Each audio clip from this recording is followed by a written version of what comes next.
Olá, estamos aqui em mais um Reforma em Debate e hoje eu vou conversar com o Wagner sobre questões relativas aos documentos fiscais, layouts, códigos e outras pendências. E, para começar, Wagner, a reforma surgiu com essa perspectiva de unificação de legislações, acabar com a guerra fiscal entre estados, municípios, etc. E uma das perspectivas é que a gente tivesse um documento fiscal único, um layout único, uma coisa que fosse mais simplificada. Isso se tornou realidade, a gente vai ter um documento único para todas as operações com mercadorias, serviços? Bom, em primeiro lugar, bom dia, Vinícius. É bom estar aqui de novo falando com vocês a respeito da reforma tributária e dessa parte que eu gosto tanto, que é de obrigações acessórias. Respondendo objetivamente sua pergunta, depende. Por enquanto, a gente tem uma padronização e uma ideia de padronização dos documentos fiscais para serviços e para mercadorias, mas não o mesmo documento fiscal. Essa ideia de documento fiscal único, por enquanto, parece que foi adiada pelo fisco. Brevemente, para mercadorias, a gente já tem um layout específico que é utilizado atualmente para ICMS e nesse layout foram incluídos os campos para IBS, CBS e parece que essa é a nota fiscal que está com o modelo mais encaminhado. É aquela que a gente quando faz uma compra online, Exatamente, nota. essa é a nota de quando um vendedor faz uma indústria faz uma venda para um varejista, essa é a nota fiscal, parece que já está com o layout mais encaminhado, com os campos de IBS e CBS, existem regras de validação que vão entrar em vigor mais adiante, não necessariamente em janeiro de 26, mas parece que essa nota fiscal já tem os campos de IBS e CBS mais encaminhados e ela vai ser adotada e ela já está padronizada para todos os estados. Agora, falando de serviços, a história é um pouquinho diferente. E aí, para contar das notas fiscais de serviços, eu sempre faço essa brincadeira e eu conto de quando eu era estagiário.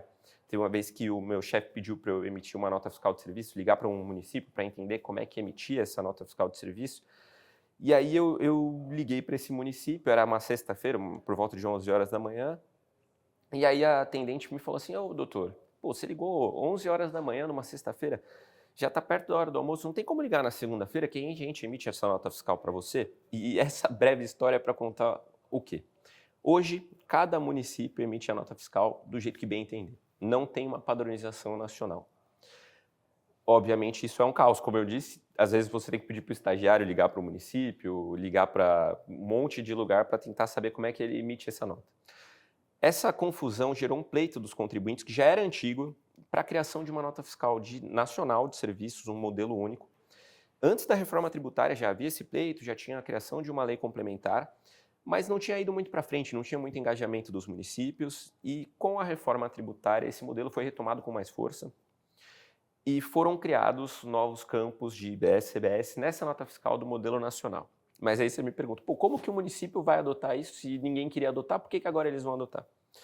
A Receita Federal ela tentou criar uma estratégia, um convite quase que obrigatório para os contribuintes adotarem essa sistemática ou pelo menos informarem IBS e CBS nos seus documentos fiscais. O que a Receita Federal fez? Ela criou um portal nacional gratuito para todos os municípios. O município que quiser adotar, ele pode adotar. Mas, por outro lado, ela fez o seguinte, ela falou assim, tudo bem, município, se você não quiser adotar, você tem que me informar os campos de IBS e CBS das notas fiscais que você emite no seu layout, no layout do formato que eu criei.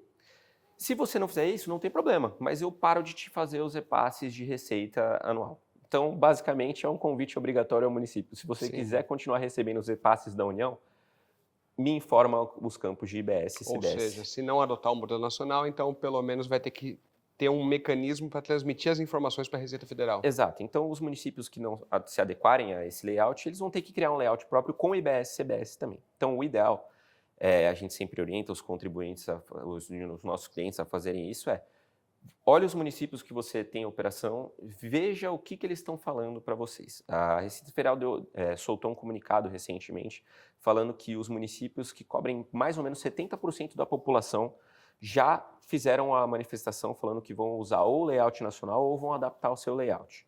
Então, provavelmente o seu município tem alguma resposta para isso e é importante que você acompanhe também. Perfeito. E a gente está na iminência de começar 2026. Como é que é? Já está tudo pronto para que em 2026 todos os documentos passem a ter informação de IBS, CBS? Como que vai ficar essa questão? Eu gostaria de falar que sim, está tudo pronto, mas não. A verdade é a resposta é que não. Quando a gente olha as manifestações do fisco, as notas técnicas, tanto para notas fiscais de mercadoria, tanto para notas fiscais de serviço ou outros modelos de nota fiscal específicos que existem, a gente vê que parece que eles estão fazendo manutenção com o carro em movimento. E eles resolveram fazer essa manutenção tarde demais para chegar em 2026 com tudo pronto. Na nota fiscal de venda de mercadoria, que é essa que a gente falou, que a gente compra na internet e chega a nota fiscal em casa, parece que já está tudo um pouco mais pronto. Tem algumas regras de validação que são ajustadas. Hoje é dia 26 de novembro. Ontem eu tomei conhecimento de mais uma nota técnica que saiu ajustando algumas regras de validação, mas fato é que para as notas de venda de mercadoria, que são as modelos 55, falando um pouco mais tecnicamente, essas notas parece que o campo de IBS e CBS já está mais pronto e vai entrar em vigor a partir de janeiro de 26. Falando das notas fiscais de serviço, a gente tem também, nas notas técnicas, a obrigatoriedade de preenchimento desses campos a partir de janeiro de 26. Existem outras notas técnicas que são para operações específicas que não. E aqui eu vou dar um exemplo de uma nota que tem até uma pegadinha muito importante para os contribuintes olharem as suas operações e verificarem se eles também se enquadram em alguma situação específica. Que é a nota fiscal de venda de energia elétrica para consumidor. Aquela que chega na sua casa lá todo final de mês do consumo de energia. Essa nota fiscal também tem um layout próprio que chama NF3E e para ela também foram criados campos de IBS e CBS. Mas qual que é a pegadinha aqui? Houve muita pressão e indecisão a respeito das regras de validação e desses layouts criados, que foi publicada recentemente uma nota técnica falando que se o contribuinte, ou seja, se a distribuidora de energia elétrica quiser preencher esse campo, as regras de validações vão validar e o IBS e CBS vão ser validados a partir de janeiro de 26. Mas se ela não quiser preencher, não tem problema. O requisito obrigatório para preenchimento desses campos vai ser de implementação futura. E aí qual que é o problema aqui? E é um ponto muito importante a respeito de todo tipo de obrigação acessória relacionada a IBS e CBS. A partir de janeiro de 26, vai incidir IBS e CBS, 0,1% de IBS e 0,9% de CBS, sobre todas as operações que estariam sujeitas ao IBS e CBS. Mas, se você cumprir com todas as obrigações acessórias contribuintes, isso o legislador constituinte previu e a lei complementar previu, se você cumprir com todas as obrigações acessórias, você não vai precisar recolher esse 1% de IBS e CBS. Vai poder abater e vai abater automaticamente da sua apuração de PIS/COFINS ou de outros tributos federais se você não tiver PIS/COFINS a pagar. Mas se você cumprir com todas essas obrigações acessórias, e aqui que está a pegadinha. Nesse exemplo que eu dei da distribuidora, por exemplo, tem o campo lá, se eu informar a regra vai ser validada, mas está escrito que é de implementação futura, ou seja, não é obrigatório.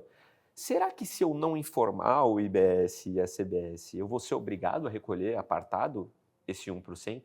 Então aqui está a pegadinha para todo tipo de documento fiscal. Eu tenho que me atentar às regras de validação, eu tenho que me atentar aos eventos das notas fiscais e a nossa orientação está sendo para os clientes, na dúvida, tenta preencher. Tenta preencher porque pode ser que a gente não conhece a discricionariedade do fisco. Pode ser que no futuro venha um fiscal falar, mas você não informou a regra lá atrás, então tenta preencher, porque pode ser que você seja cobrado lá na frente desse 1% de IBS e CBS. Melhor pecar pelo excesso. Exatamente. Tá. E Wagner, tem uma outra questão que eu li uma notícia dizendo que para aquelas atividades que não emitem documentos fiscais hoje, ou seja, uma atividade que não estaria sujeita nem ao ICMS e nem ao ISS, não começaria a valer a partir de janeiro de 26 a obrigação de emitir um documento fiscal. Isso é verdadeiro? É boato? O que você tem oficialmente sobre isso? Essa é uma ótima pergunta também, Vinícius, porque tem um monte de cliente nosso também que está de cabelo em pé para tentar entender tudo que vai funcionar.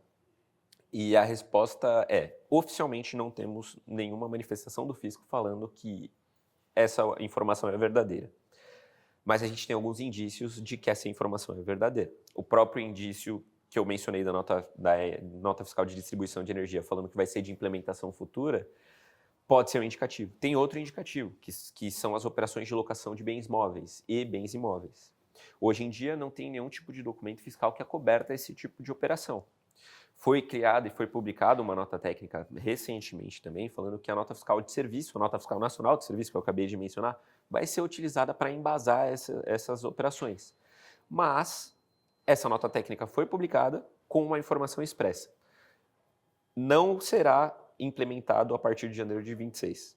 Vai ser de implementação futura, informada no portal da nota fiscal, sabe-se lá quando. Então, objetivamente, não temos uma informação oficial do fisco falando que operações que não utilizavam documentos fiscais não precisarão emitir a partir de janeiro de 26, mas a gente também não tem esse documento fiscal. A própria nota fiscal de serviços que vai ser utilizada para alocação vai ser implementada futuramente. Só foi publicada uma nota técnica e nem será possível emitir ela a partir de janeiro de 26. Perfeito.